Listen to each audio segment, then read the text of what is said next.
Today we're back on the subject of bad hair days, and the last day I showed you how to cover up your hair with a square scarf. So today I'm going to show you something to do with long scarves, and they're actually it's easier to do. So you start off with a long scarf. Most people have one of these, or if not, beg, steal or borrow one, or you can buy one in Tesco's or Sainsbury's. This one is quite fine. And when you scrunch it up like this, it's not too bulky. This would be good for kind of day wear, casual. And what you do is you fold it in two like this. So you've got two bits the same length. And you put it over your head, the middle bit. Make sure both ends are the same length here. And you're going to do the wafting thing around the back. And if you keep it over your ears, that'll keep it in place until you get it secure. Then cross it over. Don't do it too tight. You don't want it too tight. Bring it up to the top and cross it over. And then cross it over again. And then what you're going to do is, see these ends? You're going to tuck them in one at a time. Just in at the edge, tuck it in. That's going to be my new catchphrase.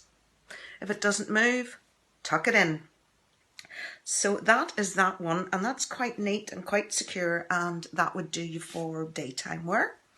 I'm going to show you another one now to do, same kind of principle. It's a long scarf, and this would be more kind of dressy, I reckon. And when you feel it, it's bulkier. So this one is going to give a bit fuller kind of coverage, look more like a turban actually. And again, you fold it in half and you make sure both lengths are the same. Then you get the middle, and you put the middle bit across the top of your head. Make sure these are the same length. Round the back. I'm just going to set it back there. Again, put it over your ears because your ears will keep it in place. And you cross over the back. And you're going to bring it up to the top of your head. Now before you do, just give it a wee twist here, and that'll just keep it in place.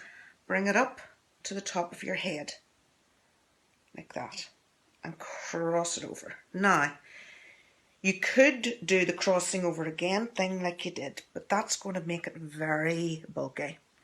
What I personally would do is just leave it like that, bring it round, and each side tuck in those ends like this, like so,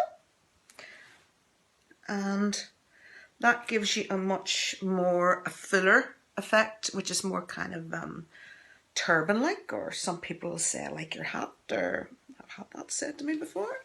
I just say thank you very much. What you could do with this, if you are going out dressy or want to dress it up a wee bit, you could put a brooch or something on here, you know, to the side, and maybe just a wee brooch or a wee dangly bit, and that would just make it a wee bit fancier.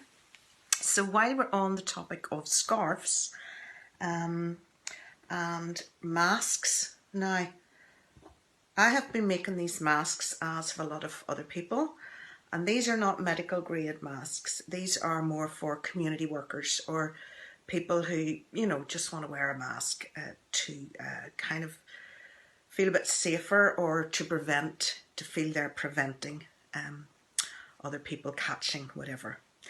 So, and I don't wear one of these.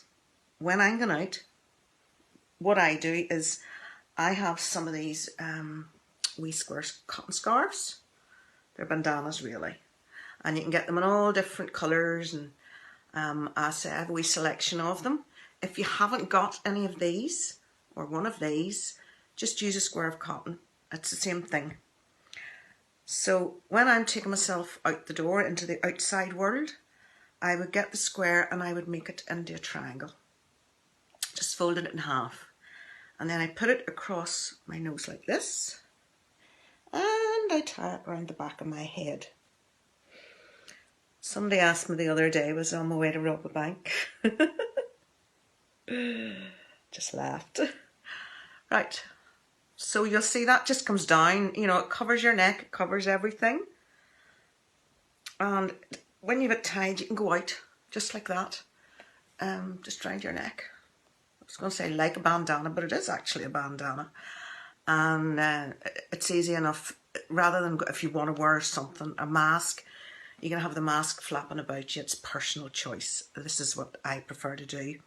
So anyway, I hope all those things have helped you and given you some ideas, and I'll see you next time.